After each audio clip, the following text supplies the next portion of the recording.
হরে কৃষ্ণ, রাধে রাধে। তা আমরা অনেকটাই চলে এসেছি, যাচ্ছি আমরা নৈহাটি বড় মা।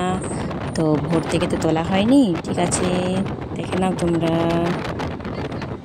তো অনেকটাই রাস্তা চলে এলাম, আর অল্পখানি আছে যাওয়ার জন্য। তো এগুলো হচ্ছে পদ্ম, শ্বেত পদ্ম গাছ, ওই জন্য তোমাদেরকে দেখালাম। চলে এলাম গঙ্গার ঘাট, স্নান করে মায়ের পুজো দেবো। এখন চলছে জোয়ার বা ভাটা, যাই হোক প্রচুর জল, ঠিক আছে, এখানে প্রচুর জল, যেখানে আমরা ওদের গাড়ি পার্কিং থাকে সেখানে প্রচুর জল।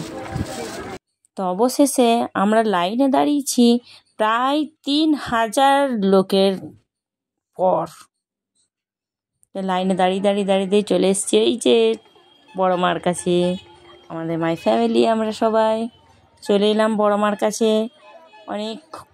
অনেকক্ষণ অপেক্ষায় দাঁড়িয়ে দাঁড়িয়ে দাঁড়িয়ে মায়ের নাম গান করে আজ এই এখনও খুব বাকি আছে, তাই অনেকটাই কাছে এসেছি, তাই ভিডিওটা তোমাদেরকে দেখলাম। তোমরা অবশ্যই ভিডিওটা দেখো, মা বড় মার দর্শন করো, সবারই কৃপা করো, আর কি বলবো বলো। তো অবশেষে মায়ের মন্দিরে ঢুকে পড়লাম। তো মায়ের মন্দিরটা এতটাই বড়, প্রায় 100 থেকে 150 জন ভেতরে থাকবেই। তোমরা অবশ্য দেখে নিও। দেখছো তো কত লোক আছে।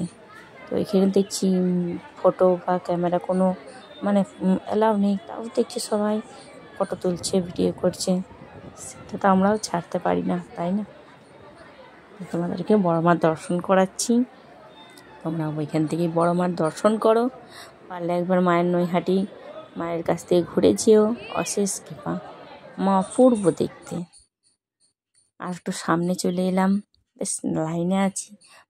আমার আমি যেখানে আছি তার আগে একটা দড়ি দেওয়া আছে, ওই দড়ি পার হয়ে যেতে হবে, যে ঠাকুর দেখতে যায়, দুর্গা ঠাকুর যেটা হয় সেই আর কি।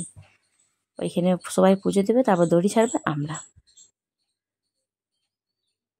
তো বড় মার পুজো দেওয়ার পর আমরা নৈহাটি জংশন চেপে গেলাম দুর্গাপুর রওনা দিতে। তো ওইটুকু সময়ের মধ্যে যতটুকু পেরেছি। তো আমি একটা জাস্ট এর ভিডিও শুরু করলাম, করবো, ট্রেনে তো সময়টা কাটাতে হবে। এই যে আমাদের ফ্যামিলি, অবশ্য বলে দিচ্ছি, এই আমার মেজো যাও, মেজো ভাসুর, আমার মেয়ে, আমি এই যে মেজার মেয়ে, এই যে আমার আর কি ঠাট্টা করতে করতেই পেরিয়ে গেল, ভালো লাগলো। এই যে আমার ছেলে, বাই, অবশ্যই কমেন্ট করবে।